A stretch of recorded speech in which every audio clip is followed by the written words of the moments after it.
नमस्कार, बहुत बहुत स्वागत सभी का स्वदेश खबर में। मैं हूं प्रियंका उपल। बिहार की सियासत में उठी सियासी हलचल चरम पर पहुंच गई है। सत्तारूढ़ जेडीयू और बीजेपी का गठबंधन टूट गया है।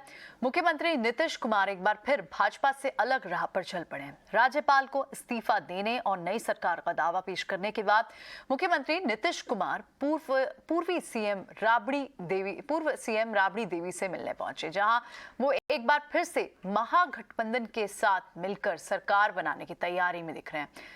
नई सरकार में नीतीश कुमार ही सीएम होंगे। पूर्व मुख्यमंत्री राबड़ी देवी के घर पर हुई इस चर्चा में ये सहमति बनी है। दोनों लोकसभा राज्यसभा के सांसद और सारे विधायक और विधान पार्षद और पार्टी के नेता, सारी मीटिंग आज हुई और सब लोगों की इच्छा यही हुई है कि हम लोगों को एनडीए छोड़ देना चाहिए। तो जैसे ही एनडीए छोड़ने का निर्णय सब लोगों की थी ही, तो हमने उसी को स्वीकार कर लिया और आकर के यहाँ जो एनडीए की सरकार में हम मुख्यमंत्री थे, हमने मुख्यमंत्री पद से इस्तीफा सौंप दिया। अब तो बहुत सारी चीजें हुई है, हमारे लोग बता देंगे।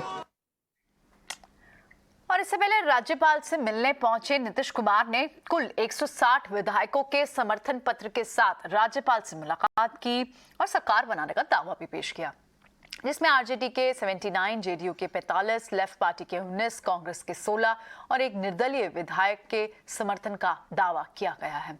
जबकि भाजपा महागठबंधन की सरकार में शामिल नहीं होगी, वे सरकार को बाहर से अपना समर्थन देगी। बता दें कि फिलहाल बिहार विधानसभा में बीजेपी के पास 77 सीटें हैं, जेडीयू के पास 45, कांग्रेस के पास 19 और सीपीआई-एमएल की अगुवाई वाली वाम दलों के पास 16 और आरजेडी के पास 79 सीटें हैं। इस बीच नीतीश कुमार को महागठबंधन का नेता चुना गया है। महागठबंधन के नेताओं के साथ हुई बैठक में इसका फैसला हुआ है।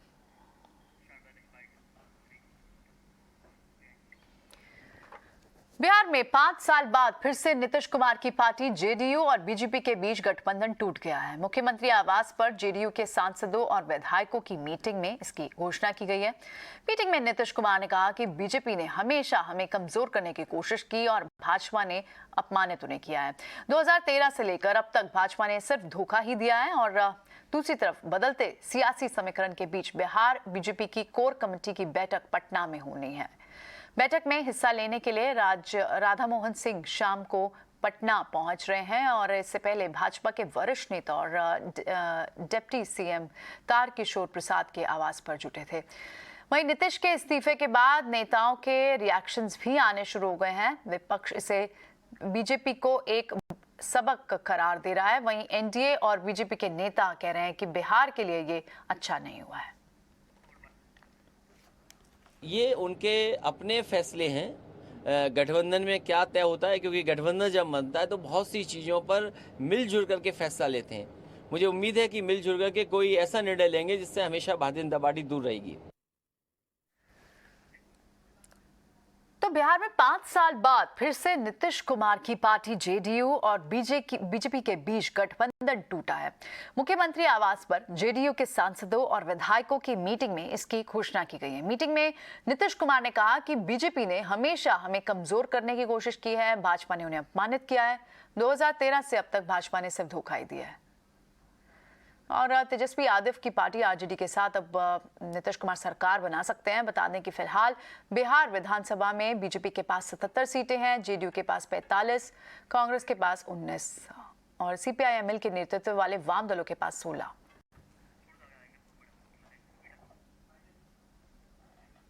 जो भी कुछ भी आरोप नीतीश जी लगाए हैं, ये तो आप नीतीश जी से पूछिए और चिराग पासवान जी से पूछिए। हम लोग तो सीधे चलने वाले आदमी हैं और सीधा चलते हैं। मैं एक लाइन में आपको बता दिया कि मैं 2014 से एनडीए का पार्ट हूँ। माननीय प्रधानमंत्री श्री नरेंद्र मोदी जी के नेतृत्व में हमारी आस्था है, हमारी पार्टी का है और हम उनके साथ रहेंगे। लोकतंत्र के मंदिर में खड़े होकर इन्होंने शपथ खाई थी कि मिट्टी में मिल जाऊंगा, भाजपा के साथ नहीं जाऊंगा। उसी भाजपा के साथ 2017 में ये चलेगा। तो कैसे कोई विश्वास रखेगा ऐसे मुख्यमंत्री पर, जो मुख्यमंत्री खुद अपने शब्दों पर नहीं टिकते। और इसीलिए मैं चाहता हूं कि भैया एक फ्रेश मैंडेट के लिए बिहार को चुनाव में जाना चाहिए। आज की तारीख में बिहार में राष्ट्रपति शासन लागू होना चाहिए। ये जोड़ तोड़ की सरकारें इस तरीके से बनाना, आपका मन करेगा तो 4 दिन इनके साथ रहेंगे, फिर मन करेगा 4 दिन उनके साथ रहेंगे, फिर मन करेगा 4 दिन। मजाक चल रहा है क्या बिहार में सरकार को लेकर? तो बिहार में जेडीयू की तरफ से बीजेपी पर इल्जामों की बरसात हो रही है। इस पर नीतीश कुमार कैबिनेट में मंत्री रहे और बीजेपी नेता शहनवाज हुसैन का कहना है कि बीजेपी किसी को अपमानित नहीं करती है। अभी तो मैं एज ए इंडस्ट्री मिनिस्टर आपसे बात कर रहा हूँ, मुझे कोई यहाँ पे कोई राजनीतिक बात नहीं करनी। मैं तो इतना जानता हूँ। पटना लौटेंगे तो आप मंत्री रहेंगे। हमसे बात कर रहे हैं किशोर जी के यहाँ सारे मंत्री पहुंचे हैं आपके करीब इस्तीफा देने बीजेपी के कोटे से। मुझे तो अभी कोई ऐसी सूचना नहीं मिली है। मैं पटना जा रहा हूँ, लेकिन ये जिम्मेदारी कैसे छोड़ता? देखिए, अब ये तो उनके ओर से सोचना है। भाजपा का तो चरित्र ऐसा है कि उनको कम सीटें आई, फिर भी हमारे नेतृत्व ने कहा था कि यही हमारे मुख्यमंत्री होंगे, तो हमने उनको मुख्यमंत्री के पद पर आसीन करके रखा। एक मर्यादित पार्टी हम हैं और मर्यादा के साथ काम करते हैं, और इसलिए उनको मुख्यमंत्री बना के रखा था हम लोगों ने। तो लगभग 5 साल बाद आप फिर से वो ये सिनेरियो देख रहे हैं जहां नीतीश कुमार की पार्टी जेडीयू और बीजेपी अलग हो रहे हैं। एक बार पहले भी ये हो चुका है और अब फिलहाल मुख्यमंत्री आवास पर जेडीयू के सांसद, विधायक, इन सभी की लगातार सुबह से मीटिंग जारी थी। बीजेपी की भी कई मीटिंगों की बात हो रही है, पटना से लगातार खबरें आ रही हैं।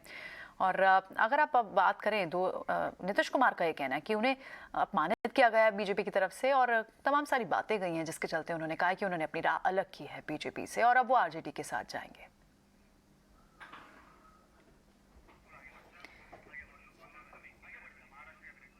ठीक है, चलिए अब बढ़ते हैं आगे और अब बात होगी महाराष्ट्र कैबिनेट की। आज वहां पे भी कैबिनेट का विस्तार हो रहा है। लगभग 40 दिन बाद, मुख्यमंत्री पद की शपथ लेने के 40 दिन बाद अब एकनाथ शिंदे ने अपने कैबिनेट का आज विस्तार किया। कैबिनेट में शिवसेना के मंत्रियों को भी शामिल किया गया और बीजेपी के भी। शिवसेना की भी 9 मंत्री हैं और बीजेपी की 9 मंत्रियों को शामिल किया गया। आज इस मौके पर पीएम मोदी ने भी शिंदे कैबिनेट में मंत्री पद की शपथ लेने वाले सभी मंत्रियों को बधाई दी है और उन्होंने ट्वीट करते हुए बात लिखी है कि ये प्रशासनिक अनुभव और सुशासन के जुनून वाले लोगों की एक महान टीम है। और उन्होंने ये भी लिखा कि वे राज्य के लोगों की सेवा करने के लिए उन्हें शुभकामनाएं देते हैं। बता दें कि बीजेपी की तरफ से चंद्रकांत पाटिल, सुधीर मुंगीटवार, गिरीश महाजन, राधाकृष्ण विखे और रविंद्र चौहान मंत्री पद की शपथ ले रहे हैं। वहीं शिवसेना की तरफ से दादा भूसे, शंभूराजे देसाई, उदय सावंत, तानाजी सावंत, अब्दुल सत्तार, दीपक केसरकर, गुलाबराव पाटिल जैसे बड़े नाम कैबिनेट में शामिल हुए हैं। वहीं सीएम एकनाथ शिंदे ने कहा कि ये एक छोटा कैबिनेट है और इसमें कई और मंत्रियों को शामिल किया जाना भी बाकी है। मंत्रिमंडल का विस्तार आज हुआ है। आज से पूरे फुल फ्लेज लोग काम करेंगे और अपने अपने विभाग की पूरी अच्छी तरह से जिम्मेदारी संभालेंगे और इस राज्य की जनता को लोकाभिमुख जो काम चाहिए वो देंगे और पूरी तरह ये राज्य का सर्वांगीण विकास करने के लिए ये सभी लोग सहयोग करेंगे। मेरे लिए एक आनंद की बात है। मैं 27 साल से विधायक हूँ, पहली बार मुझे जिम्मेदारी मिली है, तो मुझे बहुत मन में इस बात के लिए कि मेरे वोटर्स के साथ, मुंबईकरों के साथ जो कुछ मेरे मन में करने की इच्छा अभी तक पूरी नहीं हो पाई, सरकार में रहकर इस नई जिम्मेदारी के साथ में मैं पूरा करूंगा, ये मेरा प्रयत्न रहेगा। और शिंदे को अपनी कैबिनेट जरूर मिल गई है, लेकिन मंत्रिमंडल में किसी महिला के ना होने से विपक्ष ने उन पर निशाना जरूर साधा है। एनसीपी सांसद सुप्रिया सुले ने कहा कि शिंदे कैबिनेट में आधी आबादी को जगह नहीं दी गई है, ये बहुत गलत बात है। वहीं शिवसेना नेता आनंद दुबे ने भी इस बात पर आलोचना की है। उन्होंने भी कहा है कि किसी भी महिला को मंत्री नहीं बनाने का उन्होंने मुद्दा उठाया। कांग्रेस ने भी इस पर कुछ ताने कसे। आइए सुनवाते हैं सब। किसान आत्महत्या कर रहा है, लेकिन सरकार ने अभी तक किसान को मदद नहीं की। तो ये सरकार, महाराष्ट्र विरोधी सरकार जो आज बन रही है, इसको सदिशा देते हैं, लेकिन ये ज्यादा दिन की सरकार नहीं रहेगी, क्योंकि ये सरकार असंवैधानिक सरकार महाराष्ट्र में बनी हुई है। very unfortunate that there are 18 ministers and 50% of population in this country is of women and they are not representative. So it's really a shame that no lady, and there are very, very talented women on both sides. So why are women being neglected? This obviously shows the mindset of the Bharatiya Janata Party, which is probably anti-women, because they're consistently showing it that they seem to be anti-women. हमारे महाराष्ट्र राज्य में आखिर 40 दिन के बाद शिंदे और फडणवीस सरकार ने मंत्रिमंडल का विस्तार किया। विपक्ष के दबाव पर, जनता के आह्वान पर, जनता के आक्रोश पर यह विस्तार तो हुआ, लेकिन आश्चर्यजनक बात यह है 18 लोग मंत्रिमंडल में शपथ लेते हैं और उसमें एक भी हमारी माता बहन नहीं, एक भी महिला नहीं। मतलब यह सरकार जो है, जिसे शॉर्ट में लोग ईडी सरकार कहते हैं, ये हमारे देश की आधी आबादी के साथ कैसा सौतेला व्यवहार कर रही है। आपने 18 और उस दिन 20 लोगों के मंत्रिमंडल में उचित नहीं समझा कि एक भी हमारी माता बहन आ सके, हमारी महिला आ सके? नहीं। इससे ये सिद्ध होता है कि आपकी मानसिकता क्या है, आप राज्य को किस दिशा में ले जाने वाले हैं। एक तरफ आप कहते हैं सबका साथ, सबका विकास, सबका विश्वास, सबका प्रयास, लेकिन करते कुछ और ही। तो चलिए अब महाराष्ट्र पॉलिटिक्स से बढ़कर आगे चलते हैं, कुछ दूसरी पॉलिटिकल खबरों को देखते हैं। रेवड़ी कल्चर को लेकर सियासत एक बार फिर से गरमाई हुई दिख रही है। मुफ्त की योजनाओं को लेकर बीजेपी और आम आदमी पार्टी के नेताओं के बीच जुबानी जंग चल रही है, लेकिन अब आम आदमी पार्टी ने मुफ्त की योजनाओं को जनता के हित में बताते हुए सुप्रीम कोर्ट में याचिका दाखिल की है। मुफ्त की योजनाओं के बचाव में आम आदमी पार्टी ने सुप्रीम कोर्ट में याचिका दी है। अर्जी में मुफ्त पानी, मुफ्त बिजली, मुफ्त परिवहन जैसे चुनावी वादों को समाज के लिए जरूरी बताया है। आम आदमी पार्टी की तरफ से दाखिल अर्जी में याचिकाकर्ता अश्विनी उपाध्याय की मंशा पर भी सवाल खड़े किए गए हैं। वहीं जाने माने अर्थशास्त्री और वकील विजय सरदाना ने भी सुप्रीम कोर्ट में एक याचिका दाखिल कर फ्री पॉलिटिक्स को तर्कपूर्ण बनाए जाने की मांग की है। पिछले हफ्ते सुप्रीम कोर्ट के चीफ जस्टिस एन.वी. रमन्ना की अध्यक्षता वाली बेंच ने गैर जरूरी मुफ्त योजनाओं से अर्थव्यवस्था को हो रहे नुकसान पर चिंता जताई थी। राज्यों पर बकाया लाखों करोड़ों रुपए के कर्ज का हवाला देते हुए सुप्रीम कोर्ट ने मामले के हल के लिए कमेटी बनाने के संकेत दिए थे। सुप्रीम कोर्ट ने नीति आयोग, वित्त आयोग, भारतीय रिजर्व बैंक, विधि आयोग और चुनाव आयोग से विचार कर सुझाव देने को कहा था। अश्विनी उपाध्याय की याचिका में सुप्रीम कोर्ट से मांग की गई है कि चुनाव प्रचार के दौरान मुफ्त की योजनाओं की घोषणा को मतदाताओं को रिश्वत देने की तरह देखा जाए। तो रेवड़ी कल्चर पर लगातार निशाना झेल रहे दिल्ली के सीएम अरविंद केजरीवाल एक बार फिर विरोधियों पर निशाना साध रहे हैं और वो साथ ही ये भी कह रहे हैं कि दिल्ली में 500वां विशाल तिरंगा फहराने के मौके पर उन्होंने एक बात कही। उन्होंने कहा कि सभी लोगों को भारत को विश्व का नंबर 1 देश बनाने का संकल्प करना चाहिए। पिछले 75 साल में बहुत सारे देश हमसे आगे बढ़ गए, हमारा देश पीछे क्यों रह गया? हमारा देश परिवारवाद और दोस्तवाद की वजह से पीछे रह गया। एक पार्टी ऐसी है जिसने केवल और केवल एक परिवार के लिए काम किया, सारा सरकारी पैसा एक परिवार के लिए लुटा दिया, और दूसरी पार्टी ऐसी है जिसने केवल अपने दोस्तों के लिए काम किया, सारा पैसा अपने दोस्तों पे लुटा दिया। आज 75 साल पूरे होने पे, आज़ादी के 75 साल के अवसर पे हमें प्रण लेना पड़ेगा कि अब इस देश से परिवारवाद खत्म करना है, दोस्तवाद खत्म करना है।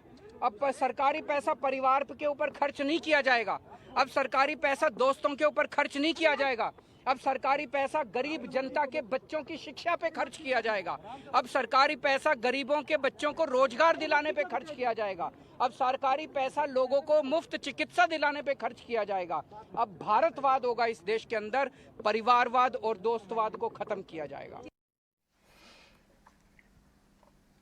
चलिए अब जब तिरंगे की बात हुई है तो अब बात हर घर तिरंगा अभियान की भी। देश के कई शहरों में पूरे जोर शोर से कई कार्यक्रम आयोजित किए जा रहे हैं। शिमला में केंद्रीय मंत्री अनुराग ठाकुर ने नेहरू युवा केंद्र के युवाओं से मुलाकात की। वहीं केरल के कन्नूर में हर घर तिरंगा अभियान के लिए 3000 से ज्यादा तिरंगे बनाए गए हैं। हर घर तिरंगा अभियान में जुड़ने का मैं आह्वान सबसे करता हूं। अगस्त क्रांति का दिन है, भारत छोड़ो जो आज से कई वर्ष पहले शुरुआत जिसकी हुई।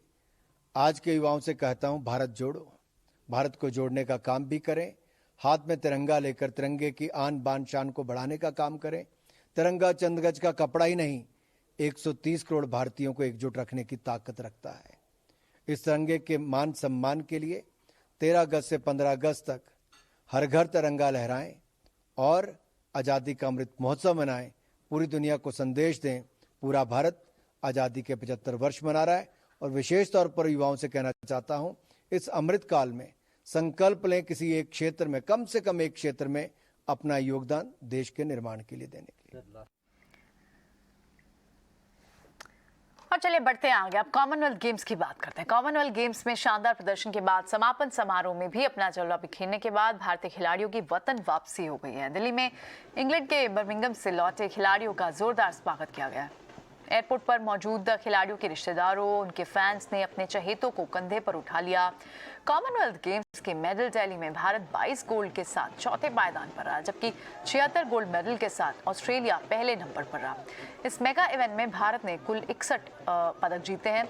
समापन कार्यक्रम में भारत के कई स्टार खिलाड़ी भी मौजूद थे। टेबल टेनिस खिलाड़ी शरद कमल, बॉक्सर निखत जरीन रहे। और अब जो नेक्स्ट नेशनल स्पोर्ट्स खेला जाना है वो 2026 में ऑस्ट्रेलिया में होना है। बहुत ही अच्छा लग रहा है, इतने सारे लोगों का आशीर्वाद मेरे को मिल रहा है, तो मैं इससे बड़ा मेरे लिए और कुछ नहीं है। इतना देश से प्यार और आशीर्वाद मिल रहा है, मैं सभी का बहुत बहुत धन्यवाद बोलना चाहता हूँ। मेरी ओर से बधाई और शुभकामनाएं देश के उन सभी खिलाड़ियों को जिन्होंने भारत के लिए मेडल जीतने का काम कॉमनवेल्थ गेम्स में किया है। बर्मिंघम में हुए इन खेलों में 61 मेडल्स, 61 मेडल भारत ने जीते हैं। शानदार प्रदर्शन। बहुत सारे खेल ऐसे हैं जहां पर पहले हमें मेडल नहीं मिलते थे, वहां पर भी हमारे खिलाड़ियों ने मेडल भी जीते, तो नए रिकॉर्ड भी बनाए। और ये अपने आप में दिखाता है कि जहां वेट लिफ्टिंग और रेसलिंग में शानदार प्रदर्शन किया, तो हमारे बैडमिंटन से लेकर एथलेटिक्स में भी बहुत अच्छा प्रदर्शन हुआ है। अलग अलग क्षेत्रों में खिलाड़ियों ने अच्छा करने की शुरुआत की। चलिए अब कॉमनवेल्थ गेम से बढ़कर आगे मुंबई की बारिश की बात करते हैं। मुंबई में पिछले कई दिनों से आफत की बारिश का दौर जारी है। आज मरीन ड्राइव पर हाई टाइड ने दस्तक भी दी और अंधेरी सबवे में तो पानी भी भर गया। वहीं भिवंडी में बारिश से हालात बद से बदतर हो गए। आइए एक रिपोर्ट। देश की आर्थिक राजधानी मुंबई में सोमवार से मूसलाधार बारिश हो रही है। भारी बारिश के चलते मुंबई समेत महाराष्ट्र के कई इलाके के लोगों को भारी मुश्किलों का सामना करना पड़ रहा है। लगातार हो रही बारिश के चलते अंधेरी सबवे में पानी भर गया।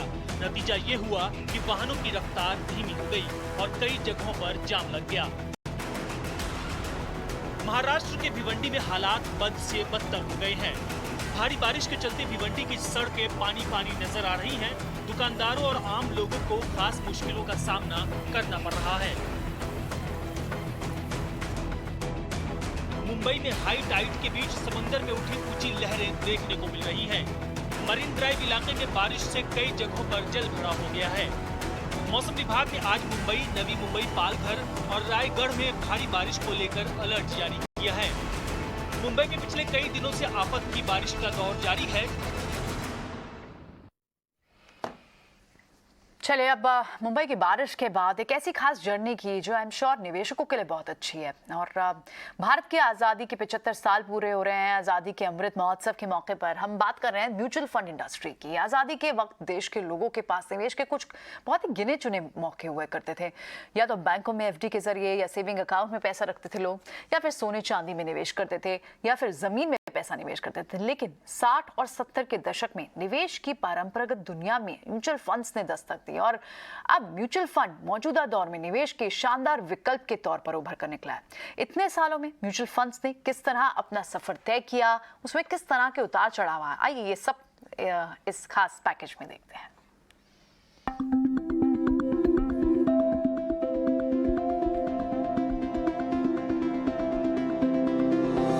ट्रस्ट ऑफ इंडिया, इसे हम यूटीआई के नाम से भी जानते हैं। साल 1963 में इसकी स्थापना के साथ भारत में म्यूचुअल फंड इंडस्ट्री का आगाज हुआ। मकसद था फाइनेंशियल मार्केट में आम आदमी की भागीदारी बढ़ाना और उसे समृद्धि के रास्ते पर ले जाना। भारतीय रिजर्व बैंक और भारत सरकार की पहल पर यूटीआई की स्थापना की गई। यूटीआई ने साल 1964 में पहली यूनिट स्कीम लॉन्च की थी। यूटीआई का गठन संसद के एक एक्ट के जरिए 1963 में किया गया था। शुरुआत में यूटीआई ने आरबीआई के मातहत काम किया। साल 1978 में आरबीआई को यूटीआई से अलग किया गया और उसी साल आईडीबीआई को आरबीआई की जगह यूटीआई के रेगुलेशन और एडमिनिस्ट्रेशन कंट्रोल का जिम्मा मिला और 1988 के अंत तक यूटीआई 6,700 करोड़ का फंड मैनेजमेंट करने वाला फाइनेंशियल इंस्टीट्यूशन बन गया। 1987 के बाद म्यूचुअल फंड्स का जो काफिला चला वो जल्द बड़े कारवां में बदल गया। दिसंबर 1987 कैन बैंक म्यूचुअल फंड, अगस्त 1989 में Punjab national bank mutual fund, नवंबर 1989 में इंडियन बैंक म्यूचुअल फंड, जून 1990 में बैंक ऑफ इंडिया, अक्टूबर 1992 में bank of Baroda mutual fund ने कदम रखा। जून 1989 में एलआईसी ने म्यूचुअल फंड की दुनिया में अपनी एंट्री की, जबकि जीआईसी ने दिसंबर 1990 में अपना म्यूचुअल फंड स्थापित किया। 1993 के आखिर तक म्यूचुअल फंड इंडस्ट्री के पास 47,004 करोड़ का AUM था। अब निवेशकों के हितों की रक्षा, सिक्योरिटी मार्केट के विकास और रेगुलेशन के मकसद से अप्रैल 1992 में सेबी का गठन हुआ। साल 1993 में म्यूचुअल फंड इंडस्ट्री में प्राइवेट सेक्टर ने दस्तक दी। पहली बार म्यूचुअल फंड को लेकर रेगुलेशन लाए गए। जुलाई 1993 में कोठारी पायनियर फंड आया, जिसका बाद में फ्रैंकलिन टेम्पल्टन में मर्जर हो गया। इस दौरान म्यूचुअल फंड्स के बहुत ज्यादा विकल्प आए। मार्केट में कंपटीशन भी बढ़ा, निवेशकों की दिलचस्पी भी बढ़ने लगी। 1996 में पहली बार सेबी म्यूचुअल फंड रेगुलेशंस में बदलाव किए गए और ये वो दौर था जब प्राइवेट सेक्टर की स्कीम्स का सीधा मुकाबला पब्लिक सेक्टर की स्कीम्स के साथ हुआ। धीरे धीरे म्यूचुअल फंड्स की संख्या बढ़ती गई और कई विदेशी स्पॉन्सर्स ने भारत में म्यूचुअल फंड स्थापित किए। म्यूचुअल फंड इंडस्ट्री ने इस दौरान कई मर्जर और एक्विजिशंस भी देखे। जनवरी 2003 के अंत तक 33 म्यूचुअल फंड थे, जिनका कुल AUM 1,21,805 करोड़ रुपए था। इनमें अकेले यूटीआई की अगर हम बात करें तो यूटीआई के पास 44,541 करोड़ रुपए का AUM था। फरवरी 2003 में यूटीआई को तोड़कर दो हिस्से किए गए, specified undertaking of the unit trust of India यानी सूटी और यूटीआई म्यूचुअल फंड्स। साल 2009 में मंदी का दौर पूरे विश्व को अपनी गिरफ्त में ले चुका था। तमाम निवेशकों ने अपनी पूंजी गंवाई। लोगों ने न सिर्फ कैपिटल मार्केट में पैसे खोए बल्कि विश्वास भी खोया। ये दौर भारतीय म्यूचुअल फंड इंडस्ट्री के लिए काफी चुनौतीपूर्ण रहा। सेबी ने एंट्री लोड खत्म किया और वैश्विक मंदी का असर म्यूचुअल फंड सेक्टर पर अगले 2 साल तक रहा। वक्त बदला और कहीं ना कहीं सेबी को म्यूचुअल फंड को लेकर जागरूकता बढ़ाने को लेकर कदम उठाना जरूरी लगा। खासकर छोटे और मझोले शहरों तक सेबी ने 2012 में देश के म्यूचुअल फंड इंडस्ट्री की पहुंच बढ़ाने के लिए कई कदम उठाए। इन कदमों के जरिए न सिर्फ ग्लोबल मंदी का असर खत्म हुआ, लेकिन 2014 से म्यूचुअल फंड में इनफ्लो बढ़ने का सिलसिला भी जारी रहा। म्यूचुअल फंड इंडस्ट्री का सफरनामा। मई 2014 में पहली बार 10 ट्रिलियन रुपए के AUM का आंकड़ा पार। अगस्त 2017 में AUM का आंकड़ा 20 ट्रिलियन रुपए के पार। नवंबर 2020 में 30 ट्रिलियन रुपए AUM का आंकड़ा पार। 2012 और 2022 के बीच म्यूचुअल फंड इंडस्ट्री का साइज 6.89 ट्रिलियन रुपए से बढ़कर 35.64 ट्रिलियन रुपए हुआ। पिछले 5 साल में इन्वेस्टर फोलियो में लगातार तेजी देखी। जून 2017 के फोलियो 5.82 करोड़ से बढ़कर जून 2022 में 13.47 करोड़ पर पहुंचे। 2017 से औसत हर महीने 12.74 लाख नए फोलियो जुड़े। 2012 के बाद से म्यूचुअल फंड सेक्टर में जो तरक्की की कहानी लिखनी शुरू की है वो लगातार जारी है।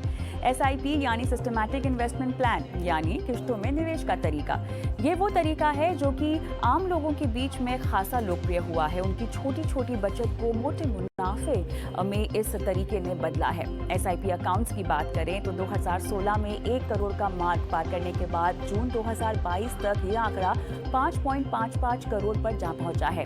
इसी बात से कहा जा सकता है कि वो दिन दूर नहीं जब आर्थिक आजादी का हर भारतीय का सपना पूरा होगा।